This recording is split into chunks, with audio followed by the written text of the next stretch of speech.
योग दर्शन समाधिपाद की आज अंतिम कक्षा है।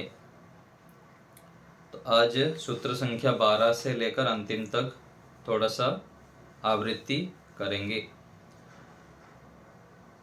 जो जो विषय आया था उसको पुनः देखेंगे। तो 11वां सूत्र में भी वो 5 वृत्तियां जो था, प्रमाण, विपर्यय, विकल्प, निद्रा और स्मृति। तो स्मृति वृत्ति भी उसके अंदर ही आ जाता है, 5 वृत्तियों के अंदर। तो आगे हम 12वां सूत्र देखते हैं। स्मृति वृत्ति 5 वृत्तियों में आ जाता है, ये इसको जानना और उसको हटाने योग्य है। तो 12 नंबर सूत्र में है अभ्यास वैराग्याभ्याम तन निरोधः। ये जो 5 वृत्तियां हैं, क्लिष्ट वृत्ति भी होगा और अक्लिष्ट वृत्तियां भी है। ये जो 5 आया, प्रमाण, विपर्यय, विकल्प, निद्रा और स्मृति। तो ये वृत्तियां कैसे हटा सकते हैं, इनके निरोध का क्या उपाय है, तो इसको बता रहे हैं कि अभ्यास वैराग्याभ्याम, अभ्यास और वैराग्य से इनके द्वारा निरुद्ध होता है। तो इसके भाष्य में बहुत अच्छी बात लिखी है कि जो चित्त नदी है, हमारा जो चित्त है, उभयोत वाहिनी, दोनों ओर बहने वाली है। कभी इधर बह जाती है, कभी उधर। वहति पापाय वहति कल्याणाय। मन में जो हमारा विचार चलता है, जो वृत्तियां उठती है, वो 2 प्रकार की हैं। पाप की वृत्तियां होती है और कल्याण की भी। तो जो कल्याण के लिए बहने वाली है, कैवल्य की ओर ले जाने वाली है, वो तो क्या है, लाभदायक है। और जो विषय की ओर ले जाने वाली है, जो पाप की ओर ले जाने वाली है, वह हानिकारक है। तो जो विवेक प्राप्त करना चाहते हैं, उस जो पाप रूपी वृत्तियां हैं, विषय की ओर ले जाने वाली हैं, ऐसे वृत्तियों को हटाएं और इसके लिए अभ्यास करनी पड़ेगी। तो अभ्यास क्या है, अगले सूत्र में बता रहे हैं, सूत्र संख्या 13 में। अभ्यास तत्र अर्थात वहां जो 2 है उसमें स्थित होने के लिए अभ्यास और वैराग्य दोनों में से चित्त की स्थिति को बनाने के लिए जो प्रयत्न किया जाता है, ये क्या है, अभ्यास है। जो बार बार हम प्रयत्न करते हैं, चेष्टा करते हैं, उसको कहते हैं अभ्यास।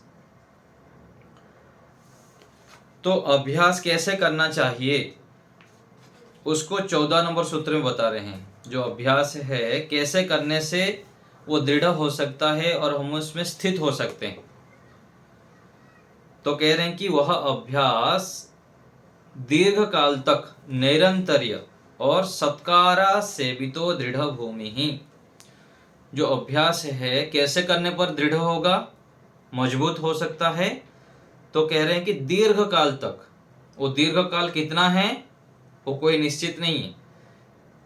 जैसे आता है ना, सांख्य दर्शन में एक सूत्र आता है कि न काल नियमो वामदेववत।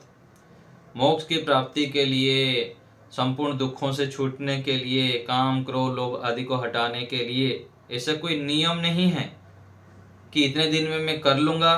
कोई निश्चयात्मक रूप से बोल नहीं सकता है, अथवा कोई ऐसे भी नहीं बोल सकते इतना ही दिन लगेगा तब जाके होगा। क्योंकि हम जो आत्माएं हैं, अनादि काल से प्रभाव से चलते आ रहा है हमारा जन्म। तो पिछले जन्म में यदि हम अच्छे पुरुषार्थ किए हुए हैं तो हमको तो पता नहीं है अभी। यदि अच्छे आलंबन मिल जाते हैं, अच्छे गुरु आचार्य मिल जाते हैं, अच्छे माहौल मिल जाता है, तो जो पूर्व जन्म में हमारा मेहनत किया हुआ रहता है वो जल्दी उद्बुद्ध हो जाता है। और मान लीजिए हमारे अंदर अच्छे अच्छे संस्कार तो है, लेकिन गलत संगति मिल गया हमको, अच्छे गुरु आचार्य नहीं मिल पाए, अच्छे माहौल नहीं मिल पाए, आसपास के पड़ोसी मित्र आदि, तो जितना भी अच्छे होगा वो दबा हुआ रहता है। तो इसलिए अपने आप को कभी भी हीन मूल्यांकन नहीं करना चाहिए, अथवा अधिक रूप में भी मूल्यांकन नहीं करना चाहिए, उसमें फिर अभिमान आ जाता है। और हीन मूल्यांकन करेंगे तो उसमें फिर उत्साह कम हो जाता है, पर प्रगति नहीं हो पाती। तो हमको तो ये मान के चलना है कि मैं श्रेष्ठ हूँ, मैं ईश्वर के संतान हूँ, मैं यदि पुरुषार्थ करूंगा तो बहुत शीघ्र ही बढ़ सकता हूँ। तो इसलिए कोई भी समय का लिमिटेशन नहीं है। समय का कोई निश्चित नहीं है, निश्चित समय का नहीं है, केवल पुरुषार्थ करते जाना है दीर्घ काल तक। वो पुरुषार्थ कैसे करने से लाभ होगा, इसमें जो सत्कार शब्द आया है ना इस सूत्र में, दीर्घ काल निरंतर सत्कार, तो सत्कार शब्द का अर्थ क्या है, कोई पूछेगा तो आपको याद होना चाहिए। सत्कार शब्द में यहाँ पर दिया गया है 4 चीजें, तपसा, ब्रह्मचर्येण, विद्यया, श्रद्धया। पृष्ठ संख्या 43 देखिए, 43। तो वह जो अभ्यास है वो तपस्या पूर्वक होना चाहिए, ब्रह्मचर्य पूर्वक होना चाहिए, विद्या पूर्वक और श्रद्धा पूर्वक। ये 4 चीजें चाहिए। 4 में से कोई एक कटौती करेंगे तो फिर हमारे अभ्यास निरंतर होते हुए भी जो फल आना चाहिए वो नहीं आ पाएगा। तो अभ्यास को हमें ऐसे ही करना चाहिए। ये तो हो गया अभ्यास। अभ्यास कैसे करना है, तपस्या पूर्वक, ब्रह्मचर्य पूर्वक, विद्या पूर्वक और श्रद्धा पूर्वक। हम यदि मोक्ष मार्ग में बढ़ रहे हैं, योगाभ्यास कर रहे हैं, हमारी प्रगति विशेष नहीं हो पा रही है, तो हमको ये चारों को देखना पड़ेगा, कहाँ पर कमी है। तपस्या में कमी है, ब्रह्मचर्य में कमी है, विद्या में कमी है, अथवा श्रद्धा में कमी है। यदि गुरु आचार्य के ऊपर, ईश्वर के ऊपर श्रद्धा नहीं है, अपने वैदिक मार्ग के ऊपर श्रद्धा नहीं है, वेदों के ऊपर श्रद्धा नहीं है, तो भी हमारी उन्नति में बाधा होती है, हम विशेष उन्नति नहीं कर पाते। इसलिए श्रद्धा भी विशेष आवश्यक है और विद्या भी आवश्यक है। तो अभ्यास इस प्रकार से करना चाहिए। अभ्यास के बाद आता है वैराग्य। वैराग्य क्या है, दृष्ट, जो हम अभी देख रहे हैं इस जीवन में, जितने भी देख रहे हैं, बड़े बड़े ऐश्वर्य है, पद प्रतिष्ठा है, धन संपत्ति है, जितना भी हमको देखने में आ रहा है, ये क्या है, दृष्ट है। और आनुश्रविक, बहुत सारे कहानी के माध्यम से सुनते हैं और कुछ पढ़ते हैं कि ऐसे ऐसे होते हैं, चक्रवर्ती राजा होते हैं और पूरा संसार के राजा होते थे, ऐसे ऐसे स्वर्ग मिलता है, व्यक्ति पूरा धनवान, इतना बड़ा राजा था, धनवान थे। तो बड़े बड़े जो हम ऐश्वर्य के विषय में सुनते हैं, ये क्या है, आनुश्रविक, देखा हुआ और सुना हुआ। जितने भी बड़े बड़े प्रतिष्ठा आदि है, ऐश्वर्य आदि है, इन दोनों, देखा हुआ और सुना हुआ, दोनों के प्रति भी तृष्णा हो जाना, तृष्णा से रहित हो जाना, उस प्रकार से अनुभूति हो जाना, मन में अनुभूति अर्थात ज्ञान, विशेष ज्ञान हो जाना कि ये तो केवल साधन रूप है। साधन रूप में यदि हम इसको मानते हैं, उपयोग करते हैं, तो ठीक है, फिर वो वैराग्य की ओर हम बढ़ रहे हैं और वैराग्य की स्थिति को प्राप्त कर सकते हैं। यदि हमें अज्ञानता पूर्वक आसक्ति हो गई, अज्ञान इस विषय में हो गया, दृष्ट और आनुश्रव्य के विषय में, तो वो क्या है, अवैराग्य। तो वैराग्य क्या है, दृष्टानुश्रविक विषय वितृष्णस्य वशीकार संज्ञा। वर्तमान जीवन में अनुभव किए हुए और सुने हुए विषयों के प्रति तृष्णा रहित होना, मन इंद्रियों को अपने वश में रख लेना, यह है वैराग्य। अपर वैराग्य है, यह भी बहुत उच्च स्थिति है, इससे तो और भी बड़ा वैराग्य आएगा, पर वैराग्य। तो ये हो गया वैराग्य, अपर वैराग्य के विषय में। पृष्ठ संख्या 44-45 में ये दिया है। पृष्ठ संख्या 46 में आ गया कि पर वैराग्य, तत्परम पुरुष ख्यातेर गुण वैतृष्णम। तो वह सबसे ऊंचा वैराग्य है जो जीवात्मा के साक्षात्कार से गुण मात्र से तृष्णा रहित हो जाना। अपर वैराग्य, उसके आगे फिर पर वैराग्य, ये तो बहुत ऊंची स्थिति है। इसके लिए हमको अत्यंत पुरुषार्थ करना पड़ेगा। पुरुषार्थ करेंगे तो प्राप्त हो जाएगा, कोई असंभव नहीं है। मैं बार बार आपको संकेत किया हूं, ये कोई भी बात जो भी हम पढ़ रहे हैं यहाँ पर असंभव नहीं है, नहीं कर सकते हैं हम, ऐसे मान के नहीं चलना चाहिए। हम भी कर सकते हैं, लेकिन पुरुषार्थ करना होगा पुरुषार्थ करेंगे तो इसी जीवन में प्राप्त कर सकते हैं, अधिक से अधिक होगा तो अगले जन्म में हमको मिल जाएगा। तो ये हो गया परवैराग्य। आगे देखिए 17 नंबर सूत्र में दिया गया कि जो समाधि के विषय बता रहे हैं, संप्रज्ञात समाधि और असंप्रज्ञात समाधि, दो समाधि हैं। तो संप्रज्ञात समाधि की 4 भेद है, वितर्क, विचार, आनंद, अस्मिता। तो ये जो संप्रज्ञात समाधि का विषय है वो क्या है? स्थूल विषय। कोई आपको पूछ ले, आप योग दर्शन पढ़ लिए इतना सारा, संप्रज्ञात समाधि क्या है, असंप्रज्ञात समाधि क्या है, परवैराग्य किसे कहते हैं, अपर वैराग्य किसे कहते हैं, 5 वृत्तियां क्या है और 5 भूमियां क्या है, ये हमको मोटे मोटे रूप में आना चाहिए। तो 5 भूमियां क्या आया? क्षिप्त, मूढ़, विक्षिप्त, एकाग्रो, निरुद्ध। और 5 वृत्तियां ये हो गया प्रमाण, विपर्य, विकल्प, निद्रा और स्मृति। ये 5 वृत्तियां हैं। और 5 वृत्तियों को जब विभाग कर देते हैं तो क्लिष्ट भी होता है और अक्लिष्ट वृत्तियां भी होते हैं। ये 5 दुखदायक भी हो जाते हैं और सुखदायक भी होते हैं। यदि बुद्धिमत्ता पूर्वक हम प्रयोग करेंगे, उससे लाभ उठाना चाहेंगे तो। संप्रज्ञात समाधि के 4 भेद, वितर्क, विचार, आनंद और अस्मिता। सूत्र संख्या 18, विराम प्रत्याभ्यास पूर्वः संस्कार शेषोन्यः। ये क्या है? असंप्रज्ञात समाधि। तो सब वृत्तियों के निरोध का कारण जो परवैराग्य है, उसकी पुनः पुनः आवृत्ति से जो समाधि होती है तथा जिसमें निरोध के संस्कार वर्तमान रूप में और व्युत्थान एवं संप्रज्ञात समाधि के संस्कार अभिभूत अर्थात दबे रहते हैं, ये असंप्रज्ञात समाधि है। संप्रज्ञात समाधि का कारण अपर वैराग्य है और असंप्रज्ञात समाधि का कारण परवैराग्य है।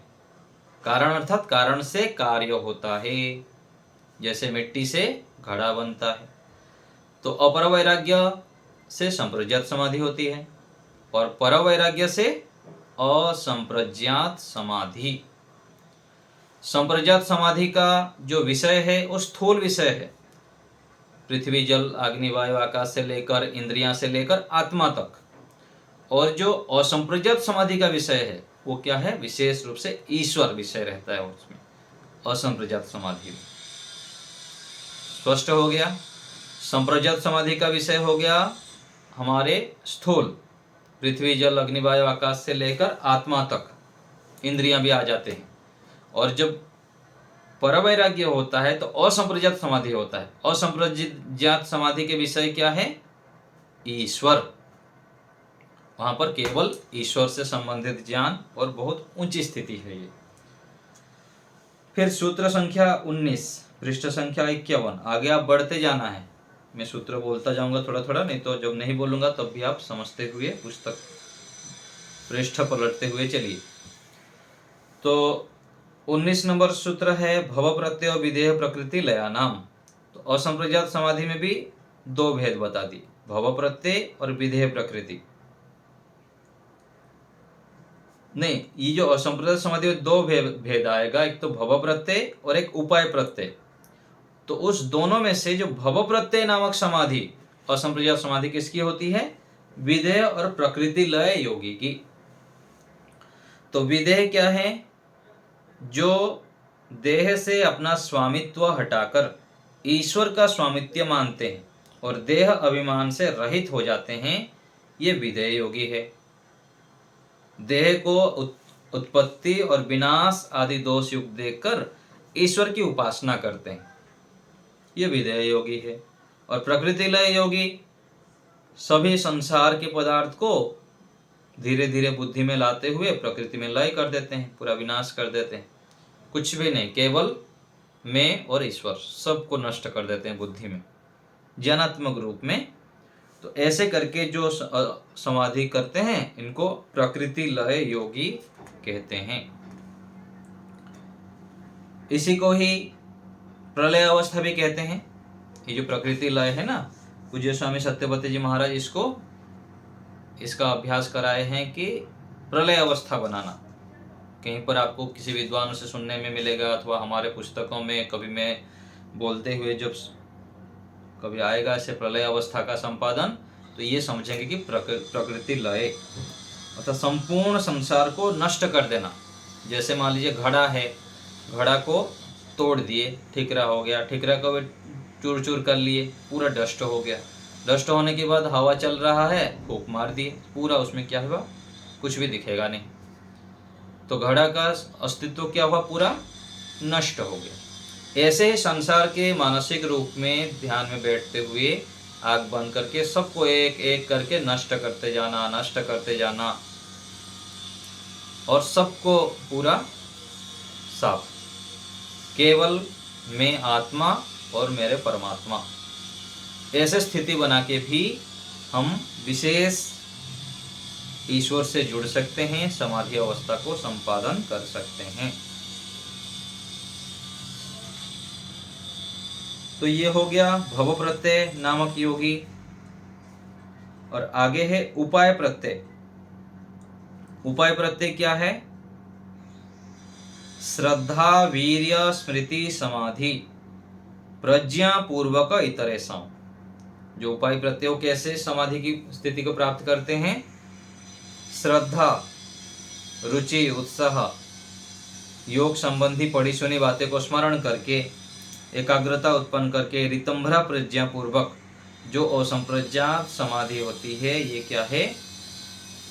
विधेय और प्रकृति लय योगियों से भिन्न योगियों की ये उपाय प्रत्यय नामक संप्रज्ञात समाधि होती है। असंप्रज्ञात समाधि, ठीक है ना, उपाय प्रत्यय नामक असंप्रज्ञात समाधि। तो जब हम शास्त्रों के ऊपर, ईश्वर के ऊपर विशेष श्रद्धावान होते हैं तो हमारे अंदर उत्साह होता है, फिर एकाग्रता उत्पन्न होती है, फिर समाधि विशेष ज्ञान होके हम असंप्रज्ञात समाधि की स्थिति को प्राप्त कर लेते हैं। आगे 21 नंबर सूत्र में दिया गया कि तीव्र संवेगानाम आसन्नः। शीघ्र समाधि का लाभ और समाधि का फल किसको मिलता है? जो तीव्र संवेग से लगते हैं, अर्थात बहुत गति से, एड़ी से चोटी तक जोर लगा देते हैं, मुमुक्षुत्व बोलते हैं ना, मोक्ष के सिवाय कुछ भी अच्छा नहीं लगना। जैसे भूखे को भोजन के सिवाय कुछ अच्छा नहीं लगता, प्यासे को पानी के सिवाय कुछ अच्छा नहीं लगता, ऐसे ही जो तीव्र गति से लग जाते हैं उनको शीघ्र ही समाधि का लाभ मिल जाता है और समाधि का फल भी मिल जाता है। सूत्र 22 में बता रहे हैं कि उसमें भेद बता दिए। एक तो तीव्र संवेग में लगता है तो कोई थोड़ा धीरे होते हैं, मान लीजिए 100 स्पीड में कोई चल रहा है, कोई 80 में चल रहा है, कोई 70 में चल रहा है, कोई 50 में है, ऐसे अलग अलग स्तर ये बता दिया कि मृदु, मध्य और अधिमात्र, अलग अलग गति से व्यक्ति लगे रहते हैं। कोई थोड़ा बहुत उपासना कर लेता है, धर्म कार्य कर लेता है, कोई विशेष धर्म कार्य करता है, विशेष ईश्वर की उपासना करता है, परोपकार करता है, ऐसे लगे रहते हैं। अपने अपने संस्कारों के आधार पर व्यक्ति पुरुषार्थ करते रहते हैं। तो सूत्र संख्या 23 ये बहुत उत्तम सूत्र है और विशेष लाभदायक सूत्र है। ईश्वर प्रणिधानात् वा, जो समाधि प्राप्त करना चाहते हैं, अपने दुखों को दूर करना चाहते हैं, शीघ्रता से आगे बढ़ना चाहते हैं, उनके लिए ये सूत्र है, ईश्वर प्रणिधानात् वा। सूत्रार्थ देखिए, अतिशय प्रेम पूर्वक ईश्वर की उपासना करना, शरीर आदि सभी पदार्थों को ईश्वर का मानकर उसकी आज्ञा अनुसार उनका प्रयोग करना। जैसे मकान मालिक को पूछ के ही सारे काम हम करते हैं, अपने मर्जी से कुछ काम नहीं कर लेते हैं, मकान किसी किराए में है तो। ऐसे ही शरीर आदि जो भी हमारे पास है सबको ईश्वर का मानकर उनको पूछ के ही करना, समस्त कर्मों को ईश्वर को समर्पित कर देना और उनका कोई लौकिक फल नहीं चाहना। प्रभु आपने दिया है, आपको ही मुझको प्राप्त करना है। मैं आप में ही मेरा रुचि बढ़े, आप में ही मेरी श्रद्धा भक्ति बढ़े, ऐसी भावना रखना। धन मान प्रतिष्ठा ऐश्वर्य आदि को इच्छा नहीं करना। जो वो तो मिल ही जाएगा, ईश्वर की उपासना करेंगे तो उसका बाय प्रोडक्ट है, ना चाहे तब भी मिलेगा, लेकिन इच्छा नहीं रखनी है, ये बहुत कठिन कार्य है। तो इस ईश्वर प्रणिधान से और भी शीघ्र, सबसे श्रेष्ठ उपाय है ये, और भी शीघ्र समाधि की प्राप्ति और समाधि का फल प्राप्त होता है, जो हमारे सामने प्रत्यक्ष पूज्य स्वामी सत्यपति महाराज जी का उदाहरण है। ईश्वर को बिल्कुल छोड़ते ही नहीं थे, हर समय ईश्वर को पकड़ के रखते थे, इसलिए अंतिम समय तक उनका जीवन उत्तम रहा, श्रेष्ठ रहा, बहुत ऊंची स्थिति में रहते थे। तो ये सूत्र बहुत महत्वपूर्ण है। तो सभी साधनों को ईश्वर का मानकर, ईश्वर समर्पित होकर यदि हम दिन भर कार्य करेंगे तो हम शीघ्रता से समाधि की ओर बढ़ सकते हैं। तो इस सूत्र को याद रख के अपने पुस्तक से संचिका में, अपने घर में बड़े बड़े अक्षर में लिख देना चाहिए, उसको मन मस्तिष्क में बिठा देनी चाहिए। आगे बढ़ते हैं, सूत्र 24। तो ईश्वर कैसे हैं? जिस ईश्वर के विषय में हम बोल रहे हैं वो ईश्वर कैसे हैं, उसके विषय में बता रहे हैं कि क्लेश कर्म विपाक आशय ही अपरामृष्ट पुरुष विशेष ईश्वर। हम तो सामान्य पुरुष हैं, चाहे महिला हो चाहे पुरुष हो, सब पुरुष में आ जाते हैं। यहाँ पर सामान्य पुरुष व्यवहार में बोलते हैं अलग अलग, लेकिन हम क्या है, सभी लोग पुरुष जाति में आ जाएंगे। और परमात्मा क्या है, परम पुरुष है, पुरुष विशेष है। क्यों? क्योंकि परमात्मा अविद्या आदि 5 क्लेश, शुभ अशुभ मिश्रित 3 कर्म से और कर्मों के फल सुख दुख से, इनके भोगों के संस्कार वासनाओं से रहित है। इसलिए जीवात्मा से विशेष है वो, उनको कहते हैं चेतन विशेष, पुरुष विशेष। हम आत्मा है, वो परमात्मा है। तो ईश्वर कैसे हैं, उनके विषय में तो बहुत आता है शास्त्र में वर्णन। योग दर्शन के आधार पर ईश्वर के विषय में कहना चाहेंगे तो ऐसे ही कहेंगे। वो परमात्मा 5 क्लेशों से रहित है, शुभ अशुभ और मिश्रित कर्म से रहित है, कर्म के फल से ही रहित है, क्योंकि कर्म जब नहीं करते हैं सकाम कर्म तो फिर उनके फल से भी रहित हैं, और उसका जो संस्कार बनता है उनसे भी रहित है। इसलिए वो पुरुष विशेष है ईश्वर। 25 नंबर सूत्र में बता रहे हैं कि परमात्मा की और भी विशेषता, परमात्मा विशेष ज्ञान से युक्त है। हमारे पास तो सामान्य ज्ञान है, तो निरतिशयम परमात्मा में सर्वज्ञता का बीज है, विशेष बल ज्ञान आदि से युक्त है परमेश्वर। और जो उनकी उपासना करते हैं वो भी ऐसे ही ज्ञानी बन जाते हैं। आगे 26 नंबर सूत्र, परमात्मा गुरुओं का भी गुरु है, सएस पूर्वे सामुपि गुरु कालेन अनवच्छेदात्। परमात्मा कैसे है, परम गुरु है। यहाँ तो हमारे सामान्य गुरु होते हैं, पढ़ाते हैं लिखाते हैं। जितने भी गुरु हुए हैं आज तक, सबसे प्रारंभ में जो हुए हैं वो ईश्वर है, इसलिए उनको परम गुरु कहा जाता है। उनका नाम क्या है ईश्वर के? सूत्र 27, तस्य वाचकः प्रणवः, उस ईश्वर का बोधक नाम ओम है। 28 नंबर सूत्र, तज्जपस तदर्थ भावनम, तो उस ईश्वर के वाचक ओम शब्द का जप पुनः पुनः करना चाहिए, बार बार करना चाहिए, उनका चिंतन करना चाहिए अर्थ विचार पूर्वक। तब क्या होगा, उनको विशेष लाभ होगा, क्योंकि जिनका हम सानिध्य प्राप्त करते हैं, जिनकी उपासना करते हैं, जिनको हम मन में धारण करते हैं, उनका उस प्रकार से गुण हमारे अंदर आने लग जाता है। कोई क्रिकेटर के विषय में सोचेगा तो उस प्रकार से गुण आता है। कोई चित्रकार कलाकार जो होते हैं उनके स्मरण करता है, उनको देखता है तो उस प्रकार से आ जाता है गुण। तो परमात्मा के नाम का स्मरण करेंगे, उनको बार बार याद करेंगे, जप करेंगे तो ईश्वरीय गुण भी हमारे अंदर आने लग जाता है। तो तज्जपस तदर्थ भावनम, अर्थ भावना पूर्वक ओम का जप करना चाहिए। इससे क्या होगा? ओम का जप करेंगे, ईश्वर के ध्यान करेंगे तो क्या लाभ होता है?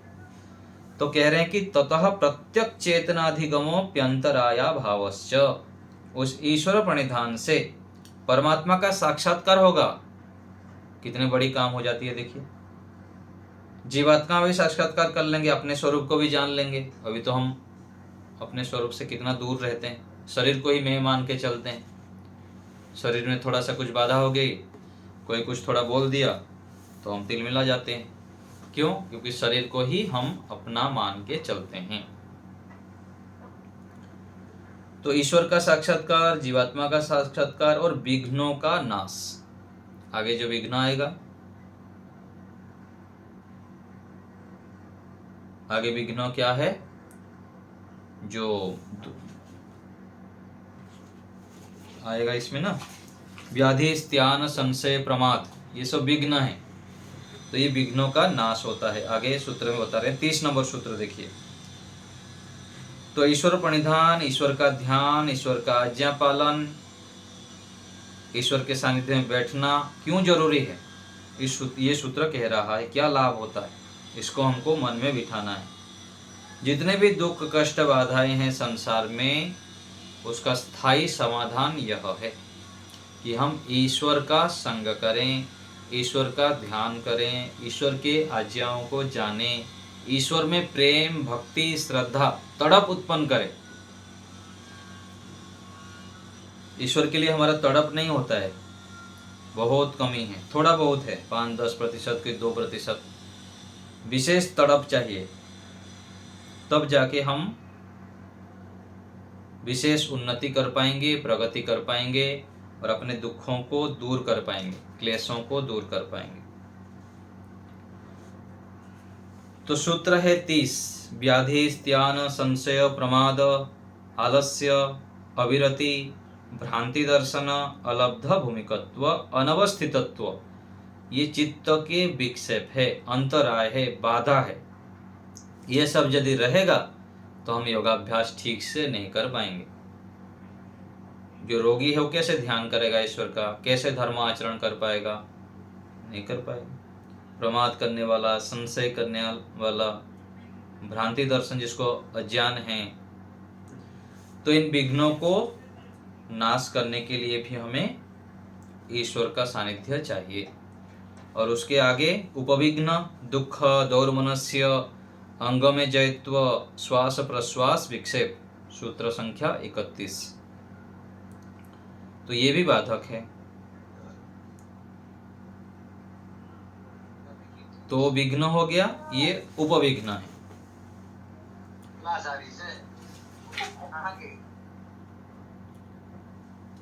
आगे देखिए सूत्र संख्या 32 हो गया। हाँ, 32 नंबर सूत्र देखिए, तत्प्रतिषेधार्थम एक तत्व अभ्यास। तो ये विघ्न उपविघ्न को हटाने के लिए पुनः बता रहे हैं कि इन सबको यदि हटाना चाहते तो एक तत्व ईश्वर का ही अभ्यास करिए, फिर देखिए सब दूर हो जाएंगे। जैसे गरीबी कैसे हटता है? धन से। और रोग हटता है कैसे? औषधि से। ऐसे ही बाहरी शरीर की रोग तो हम हटा देते हैं औषधि से, लेकिन उस औषधि भी तब काम करता है जब हमारा ज्ञान शुद्ध हो। नहीं तो औषधि लेते रहते हैं डॉक्टर से, अपने दिनचर्या ठीक नहीं रखते हैं, संयमित जीवन नहीं रखते हैं, फिर औषधि भी काम नहीं करता है। एक कोई आया हमारे यहाँ पर, बोले मैं पूरा भारत भर में घूम घूम के आया, यहाँ भी दिखाया, वहाँ भी दिखाया, रोग ठीक ही नहीं होता। क्यों नहीं हो रहा है? हमारा जो दुख, कष्ट, बाधाएं हैं, रोग है, वो नहीं जाता है। क्यों नहीं जाता है? बहुत डॉक्टर हम दिखा देते हैं, तो उसके पीछे एक जो बात, बहुत सारे कारण हैं, उसमें एक कारण यह होता है कि हमारा जो पुण्य है, पुण्य की कमी है। हम परोपकार निष्काम कर्म कम कर रहे हैं। यदि हम परोपकार को बढ़ा देंगे, निष्काम कर्म को बढ़ा देंगे, पुण्य की मात्रा को बढ़ा देंगे, तो हमारा बुद्धि का स्तर, ज्ञान शुद्ध होता है। और ज्ञान शुद्ध होने पर हम जो हमारा दोष जहाँ पर होता है, उस रोग के ना हटने में जो कारण है, उस कारण का हमको पता लग जाता है। नहीं तो डॉक्टरों के चक्कर लगाते रहते हैं। तो इसलिए पुण्य कर्म करना चाहिए, निष्काम कर्म करना चाहिए, अपने पुण्य कर्माशयों को बढ़ाते रहना चाहिए। और हम जानते हैं पुण्य कैसे बढ़ता है। धर्म आचरण करते चले, जहाँ भी हम हैं अपने कर्तव्य कर्म को ठीक ठीक करते जाएं, तन से, मन से, धन से। हम दूसरे के काम आए, दूसरे के प्रति हमारा हित की भावना हो। धन नहीं है तब भी वो पुण्य कमा सकता है, शरीर में सामर्थ्य नहीं है तब भी कम कर सकता है, मन में कर सकता है। यदि मन में हम राग द्वेष आदि हटा देंगे, सबके प्रति प्रेम भावना रखेंगे, विश्व कल्याण की भावना रखेंगे, तब भी तो पुण्य कमा रहे हैं। ये तो बहुत बड़ा पुण्य है। फिर ईश्वरी कृपा से फिर आगे सामर्थ्य भी आ जाता है, धन भी आ जाता है और बल भी आ जाता है। तो इसलिए हमें इन विघ्नों उपविघ्नों को हटाने के लिए एक तत्व ईश्वर का पुनः पुनः चिंतन, उपासना करनी चाहिए। सूत्र संख्या 33। मैत्री करुणा मुदितो उपेक्षाणाम सुख दुख पुण्य पुण्य विषयाणाम भावना तच्चित्त प्रसादनम। चित्त को प्रसाद रखने के लिए, एकाग्र रखने के लिए क्या उपाय अवलंबन करें हम? तो कह रहे हैं कि सुखी के साथ मित्रता, दुखी के साथ दया, पुण्य आत्माओं के साथ प्रसन्न होना, अच्छे लोगों को देख के, अपुण्य आत्माओं को देख के उदासीन रहना, द्वेष नहीं करना। जब हम ऐसे करते हैं तो चित्त एकाग्र होता है। सूत्र 34। प्रच्छर्दनम वृधारणाभ्याम व प्राणस्य। प्राणायाम के माध्यम से हम चित्त को एकाग्र कर सकते हैं। और आगे 35वां सूत्र में रूप रस गंध आदि विषय को आलंबन बनाते हुए भी अपने मन को एकाग्र कर सकते हैं। ये भी एक उपाय बता दिए। 36 नंबर सूत्र में शोक रहित प्रकाश वाली प्रवृत्ति, ये भी एक उपाय है मन को एकाग्र करने के लिए। 37 नंबर सूत्र में ये विशेष है, वीतराग विषयम व चित्तम।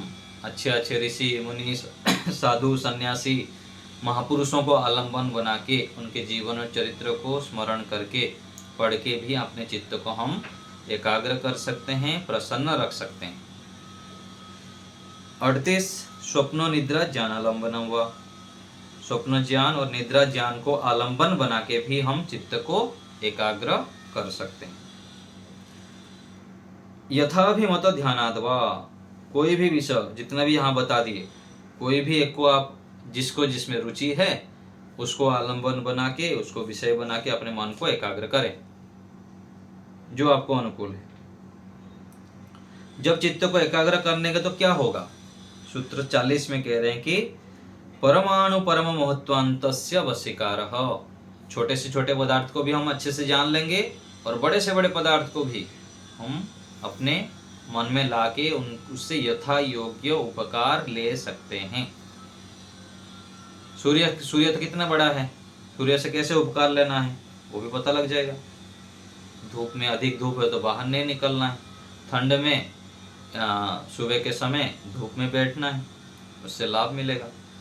तो ऐसे जो सृष्टि का जो विषय है, छोटे पदार्थ से लेकर बड़े पदार्थ तक, उन सब से हम यथा योग्य लाभ ले पाते हैं जब हमारा मन एकाग्र होता है। नहीं तो फिर किसी से भी लाभ नहीं ले पाते हैं, दुखी रहते हैं।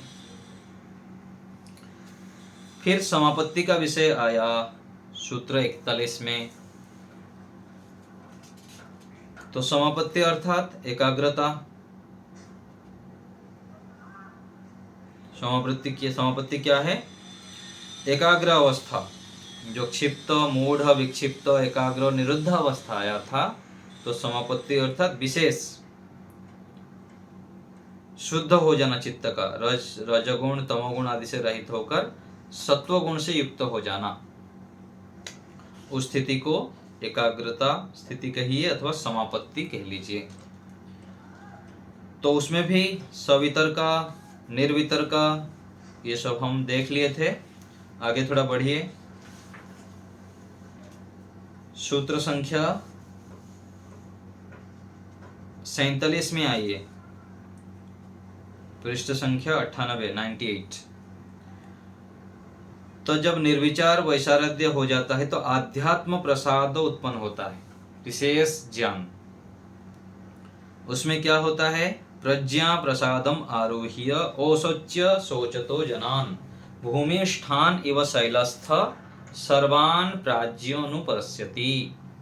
तो उस स्थिति में योगाभ्यासी योगी व्यक्ति अपने आप को बहुत ऊंचे स्तर पर देखता है और सामान्य व्यक्तियों को सोचता है ये तो कीड़े मकोड़ों की तरह गौण कार्य में लगे हुए हैं, संसार के पीछे ही लगे हुए हैं, जबकि ईश्वर के आनंद को छोड़ के कितना परमात्मा ने दे रखे हैं, इतना उत्तम शरीर, लोग गलत कार्य में लगे रहते हैं, गौण कार्य में लगे रहते हैं, मौज मस्ती में लगे रहते हैं। तो बहुत उच्च स्थिति को अनुभूति करने लग जाता है योगी व्यक्ति। उस समय क्या होता है? ऋतंभरा प्रज्ञा उत्पन्न होती है। ऋतंभरा प्रज्ञा अर्थात सत्य को ही धारण करने वाली बुद्धि। उससे वो विशेष जो भी सत्य चीज है, जो लाभकारी है, उसको वो ग्रहण करता है। हम तो सामान्य स्थिति में क्या करते हैं? सत्य को भी ग्रहण कर लेते हैं, असत्य को भी बटोर लेते हैं। क्यों? क्योंकि हमारा बुद्धि का स्तर उतना श्रेष्ठ नहीं है, रजोगुण तमोगुण से युक्त है और सत्वगुण थोड़े बहुत है। उसके आधार पर हम कुछ जो भी कर रहे हैं धर्म कार्य, तो विशेष साधना करने पर, उग्र तपस्या करने पर ये ऋतंभरा प्रज्ञा हमें प्राप्त हो सकता है। ठीक है, तो इसमें बस हो गया ये श्रुतानुमान प्रज्ञाभ्याम अन्य विषय विशेषार्थत्वात्। और आगे इसमें आया तज्जह संस्कारो न्यः संस्कार प्रतिबंधी। जो ऋतंभरा प्रज्ञा उत्पन्न हो जाएंगे तो जो व्युत्थान के संस्कार है, दोष युक्त काम करते थे, उसको रोक देंगे और जो लाभकारी काम है वो व्यक्ति वो करने लग जाता है, दोष युक्त काम को छोड़ देता है। फिर उससे क्या होता है? तस्यापि निरोधे सर्वनिरोधान निर्वीजः समाधि ही। फिर मोक्ष की स्थिति बन जाती है, मतलब व्यक्ति फिर विधेय हो जाता है और मोक्ष के लिए इंतजार करता है। समाधि लगाते लगाते अपने क्लेशों को दग्धीभूत करके मोक्ष को प्राप्त कर लेता है। जब तक शरीर में है तब तक समाधि की स्थिति को प्राप्त करता है, आनंद में रहता है, और फिर शरीर छोड़ने के बाद मोक्ष को प्राप्त कर लेता है। तो ये हम संक्षेप में थोड़ा थोड़ा करके देख लिए, आवृत्ति आपको करा दिया मैं। तो परीक्षा पत्र बहुत सारे लोग मांग लिए हैं मेरे को, और जिनको हो गया, जिनका तैयारी, मेरे से प्रश्न पत्र मांग लेंगे। यूट्यूब में भी जितने देखते हैं उन लोग भी परीक्षा दे सकते हैं।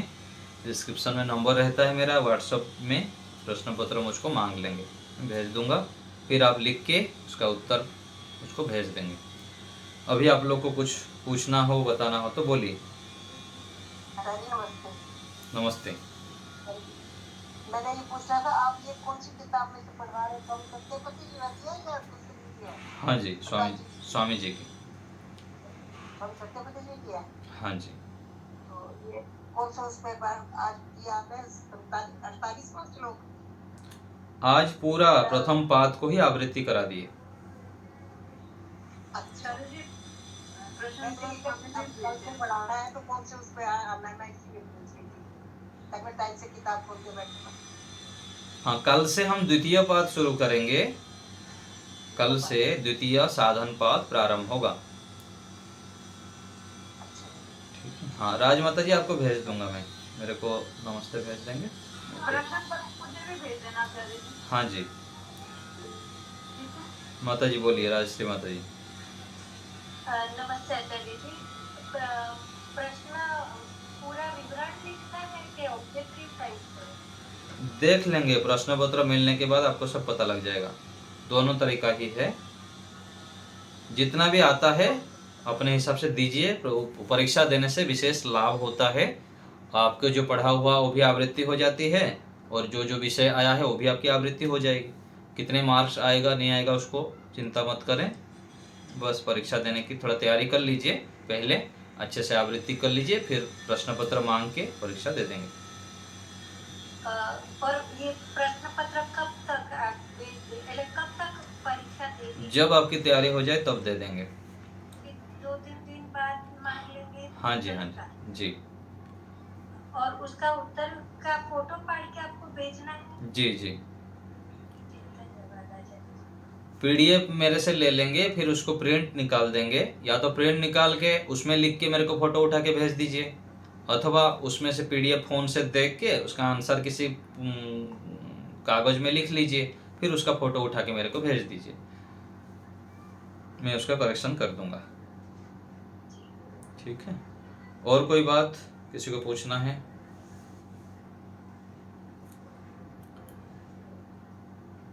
ठीक है, तो कल से हम साधन पाद द्वितीय पाद शुरू करेंगे। आज यहीं रखते हैं।